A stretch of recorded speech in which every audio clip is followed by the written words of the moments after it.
Welcome to the Literati Scene with Smokey Bacon and Dick Concannon, and co-hosts Suzanne McDonald and Joanna DiTillo. So stay tuned.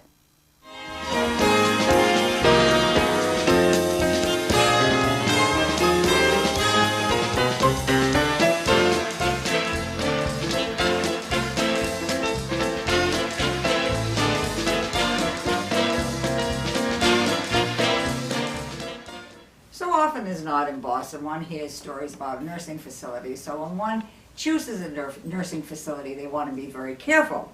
Well, as a result of my husband's illness, he spent a few weeks at Sherrill House, a facility in Boston, and there we found an incredibly dedicated staff, and the staff's facilities support the social well-being and physical well-being.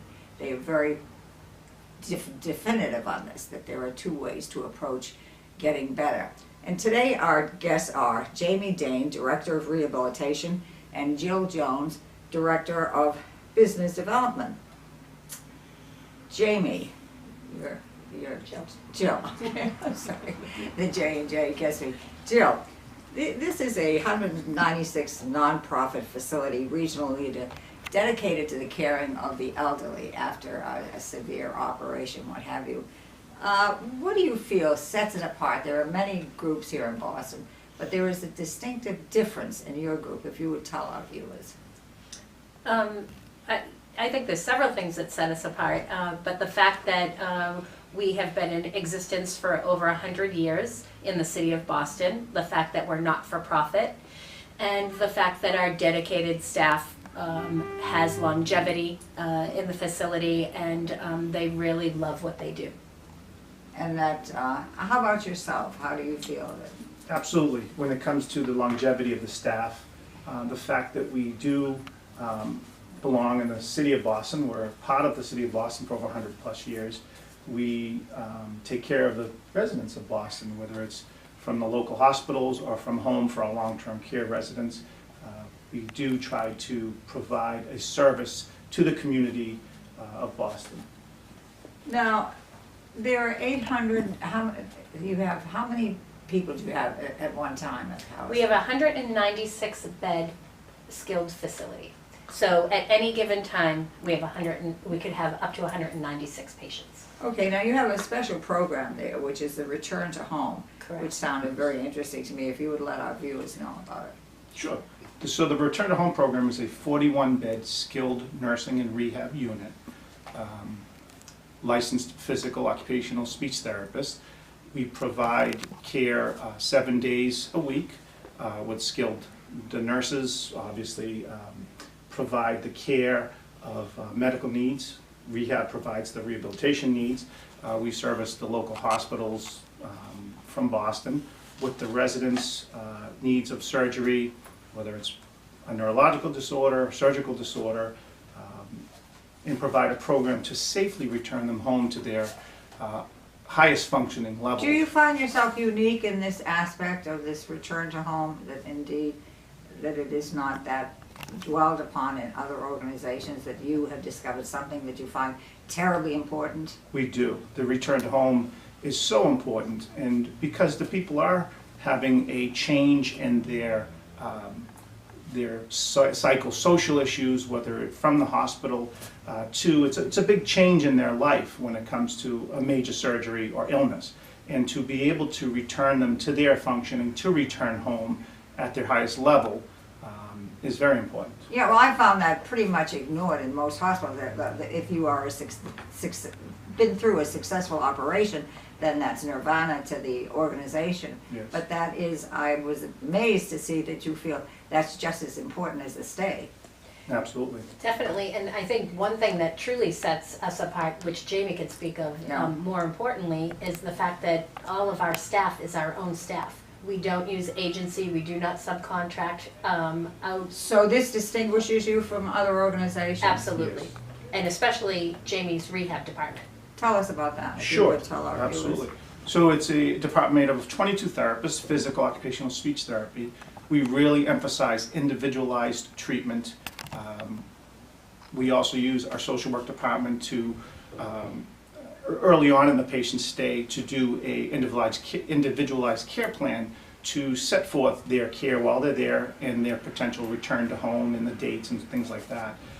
So it really does separate us from other organizations. You know, you make this point. How about yourself? How do you see it distinguishing itself in the program? Very much the same. So because we're in the city of Boston, we're on the T line and the bus line with free visitor parking. So for all of the patients that are there rehabbing and that can get home, they can have loved ones come visit. We have an open visitor policy.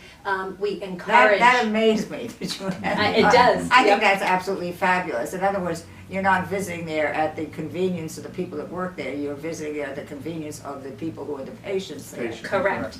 And also, we encourage when people are rehabbing in the gym and in the specialty unit, the suite, the occupational therapy suite on the return to home program floor, we encourage those loved ones to be a part of that therapy, to see it hands-on and to actually work alongside the therapist. So when they're going home, you have another set of eyes making sure that what is happening That's in the home fantastic, yeah. That's is what was So learned. often it's not you get home and you don't know, you have all these directions in front of you. They mean nothing to you if somebody isn't there to interpret them. And to add to that as well, we also have our long-term residents, where we have.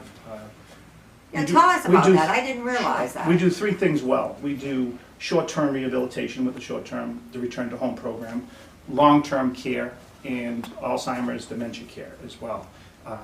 So they also are part of the rehab program as they have changes in their life medically or physically. So it's very important that we maintain their functioning independence as well as much as possible. We also have other programs that are part of Sherrill House. We have a musical therapy department that have musical therapists that create music, create programs for each patient as well with the love of music. And you know, rhythm's very important, and movement, that's what we do. And so we have pastoral care. Pastoral care is very important for people's religious beliefs, for their inner beliefs. So do you tailor make, and this would be very tricky with all the religions that are out there. Absolutely, yes. Do you It's tailor, you can tell our non-denominational. viewers how you say Yes, that? the pastoral care will provide, and if they don't provide a typical type of religion, there's a possibility that they would locate a church or a group that would come in and set up time for the patient. The fact that we have a full-time chaplain, she organizes and caters to all the special needs that any religious background would require. Now, what do you think is the most unusual, what is the most unusual case that you've run across, if you tell us? Ooh, we just. One of the most, Yes, yeah. we were just speaking of one case where unfortunately a patient was involved in a motor vehicle accident where she forgot to put the vehicle in park and ended up being lodged between two posts. So she had to be physically removed from the car, and so she came to us with multiple fractures and other conditions that. Are you equipped to handle something like this? Absolutely. Multiple, you are? Yes. Explain to us Yes. that, I didn't Yes. realize that. So somebody would come from, you know, the hospital, they'd be referred to Sherrill House. They would come in and they would be assessed the night they come in by nursing or the medical staff. Sometimes rehab will get involved the first night or the next day. And then there's a plan set in place, a care plan with the social worker and the nursing and the rehab. And we start a plan in place for that patient. And talking about what their stay would be like, what their potential discharge day may be. And we really get into a focused, Any individualized specialty plan. needs they may have. Well, and you know, they- the thing that impresses me is that in fact, it's nonprofit. So you know that the patient is the highest, and that is the Most important. the most important, rather than the buck. And that comes home to you. Very It comes- important. And that is not just on our short-term unit, that translates to all of our floors. We have 3 long-term floors in the facility as well. Our dedicated dementia unit, which is an Alzheimer's and dementia specialty unit. We are the first of its kind in the city of Boston. Well, I'm amazed at this because I've known friends of mine that have, you know, parents that are experiencing dementia and have a terrible time finding any place. It truly is difficult, and we're seeing the needs grow more and more as the baby boomers are growing. The needs for Alzheimer's dementia care is increasing at an unbelievable rate. So our unit is more important than ever. It's a matter of I would fact. think so, yeah. As a matter of fact, it's this fall is our 30th anniversary of the unit. our unit is bar none. I would put it up against any Alzheimer's unit First around. in Boston. It's the Really? first The in the first city. in Boston? Yeah, the And first one of in the oldest in Massachusetts, the oldest in Massachusetts, I believe. And we have our own in-house, on-site program on that Alzheimer's unit. Really? It's run by a program director, and it boasts the program. Would you give our viewers, who they get in touch with? Because every now and then I run across this, people asking me. Absolutely. For any information, for any potential patient or resident to come to Sherrill House, we just ask that you call our admissions office at 617-735-1775, or you can also go to our website at www.sherrillhouse.org. Okay, would you define exactly what you do as your title is the Director of Business Development? Nope, that's Oh, Jill. okay, That's I'm sorry. Yes. A Director of Yes. Rehabilitation. So my job is to organize the staff and the scheduling of the patients. I also am involved with Jill with admissions. They would come to us and ask us any questions, or if they had a tough case, would this something we can handle? Because there are some cases. But you're where- very hands-on. Absolutely. I also do some treatments as well, yes. Do you really? But most of the time it's spent in the office side of it. So dealing more of the scheduling, and it is a business, so there's a business side of it, billing, things like that. And how about yourself? You Well, just to tell our viewers. just to take Jamie's point, and I work in conjunction together with all of our rehab patients, doing case studies on our rehab patients, and we get those case studies back to the surgeons and the case managers in hospitals and the directors of case managements in the hospitals, so that they actually see an end to their patients, how well they rehabbed and how safely they got back home. Now, have you run across an unusual situation that you could share with us, with our viewers? Well, actually, we come across unusual situations quite often. So for us to define, This is an end of life thing coming in there, so I would imagine there's a wealth of it stories. is. We have several unusual situations. We have people that come into us that come in direct from the community, from physicians' offices, from community health agencies. We have patients that direct for us every day from the hospital. So every day is a little bit different. There's no day really that's just quite like the next. So we handle it in stride. Everyone's situation is different. There are no two alike. So we're pretty good at juggling a lot of balls at once and handling any Well, you situation. do juggle a lot of balls. One of the things is that you have lectures there, free and open to you tell our viewers about the lectures. Sure. So most recently, we've really are putting together programs for Lewy bodies dementia. So our specialty care unit. So we've brought in specialists in the business from that side of it, and we've invited community leaders. We've invited residents, families, staff to really promote and understand Lewy bodies as part of its. How do you let the general public know that this is happening? I mean, I'm listening to you and I'm thinking, I've met friends, that would be interested in these lectures. It's on our website, It's and on your we website. have lots of marketing materials as well.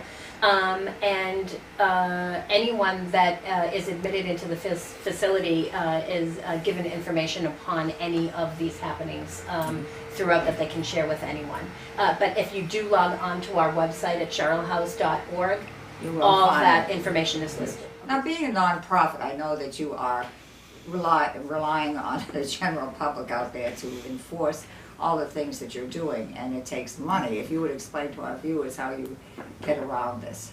It absolutely does take money.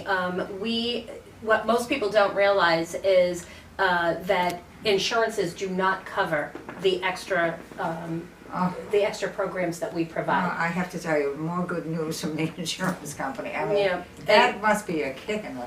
It is. So any of the extras that Sherrill House provides, we rely on the generosity of our donors to Sherrill House, and we thank them immensely.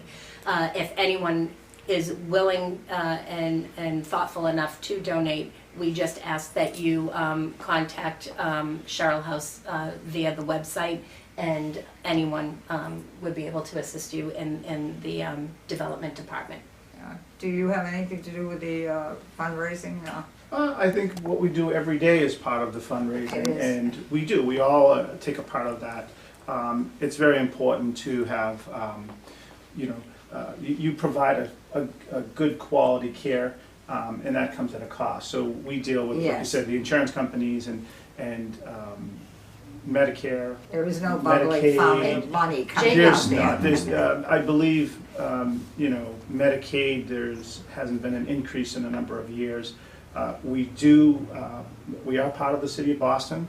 We do take care of a lot of our residents and patients come from the city of Boston, and it becomes Is more there and any more- assistance at all from the city of Boston? Not the city of Boston, but from the state, under Mass Okay. Health, Medicaid. Okay. And let's not forget your rehab reunion that you do every year. We've Tell started- us about that. Sure, so we've started. Tell our viewers. Sure, we have, we discharged, I believe it's 1,000 patients last year we discharged.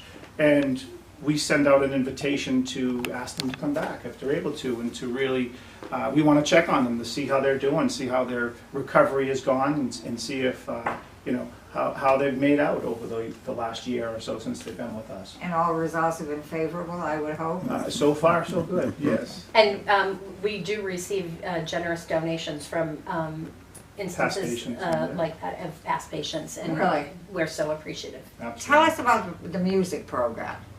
Sure. The music program is phenomenal. We have our own full-time musical therapist, which we also have students. This I was very impressed, this, Yeah. a place with a musical therapist. I mean, that's taking it very seriously. Absolutely. Again, I believe we have, it's the oldest program, I believe, in Massachusetts. I believe we They have also, dealt with music in terms of patients. in therapy, sure. Yeah. It's not, they're not, they're musicians, great but sense to me. they are therapists. Music can take me out of a bad mood into a very Absolutely. happy mood. Well, studies Absolutely. have found that music is what is one of the last entities that can really break through in a patient, especially a patient with dementia. I totally understand that, totally. We take a lot of students from local universities, Berkeley, and so they do their clinical rotations with us, and again, providing good quality therapy for the patients. Rhythmic movements through dinner, we find that it stimulates them more, so their appetite is better, and it's an amazing program, amazing program. Well, I was, when Dick was there, I was very impressed with the efficiency of the place, plus the food was good. It's just, what can you say of a place That's where the right. food is not stomach churning? No, absolutely. It's, palatable and good. Yes, yes. The fact that our music therapist, it's a full-time program. Music therapy happens on all of our floors 7 days a week. So it is, we have a full-time music director, but we also rely on our activities people as well as our volunteer program. Do you ever discover a patient with some Musical talent? Yeah. Absolutely. Yes. Really, tell absolutely. us. And they love it, and they join in. We've had musicians, Classical trained musicians. Really? that Absolutely. Oh, that must be exciting. it's unbelievable. And even our pastoral services that they'll sing to those in their last days and hours of life. It really is amazing. The program is phenomenal, and our volunteer department, which is made up of over 50 volunteers. Oh, really? We're extremely And proud of it. how do you train your volunteers, and how do you decide who's going to come and who's not going to come? Well, we have a I mean, I'm sure there are standards that have to be. There are. We do, We yes. have standards. We have a volunteer department head that oversees it. Everyone is Corey checked and has gone through an orientation through the facility to make sure that they, are members of a volunteer staff that makes sense for us inside our walls. They are amazing. There's over 50 volunteers. And in the year 2015, they clocked in just under 4,000 hours Oh, really? of volunteer service. Oh, fantastic. They range from age 18 to 89, our volunteer staff. They are Fantastic. absolutely amazing. And we Thank couldn't, God there's somebody out there older than me. we couldn't do it without them. They help in everything from visiting patients and having a friendly face in there every day to Hospital visits. to hospital Appointments. visits and taking them to and from appointments, Mm-hmm. to pet therapies, to helping out pastoral care. Yeah. They're amazing. Now, one of the things I had not understood was that in fact you have a section in which people can stay there longer, right? That's right. We're going to sign off, but if you tell us about We do have 3 long-term care units. The 4th and 3rd floor are your traditional long-term care, and our 1st floor is your dementia or specialty care unit. So 3 and 4 are based on those that can no longer live independently in the community any longer. It's more medically need-based versus a dementia need. Okay, and in case anybody wants to get in touch with you, would you tell them exactly who to call, where, and when type thing? Please, if you're interested in becoming a short-term rehab, if you're return-to-home program patient or a long-term care patient, whether on traditional or dementia unit, please call our admissions office. Our director of admissions is Katie Cruz, and that number is 617-735-1775, or you can visit us on our website at www.sherrillhouse.org. Our guests today have been Jamie Dane, and Director of Rehabilitation, and Jill Jones, Director of Business Development. This is Sherrill House, which is at 135 South Huntington Avenue, Boston, and the telephone number is what? Again, 617-735-1775. Thank you. I have to tell you, it wouldn't be my first choice to go any place for sickness, I think. But if it had to be, it would absolutely, this is our 2nd time around from Sherrill House. It did not disappoint us. I mean, we recommend it constantly. Thank you so much for Thank you being very our much for guest. having us. Been a Appreciate it. delight. Thank you so much, Smokey. Thank you. Thank you for joining us tonight. This has been the Smoky Bacon and Dick Concannon Show.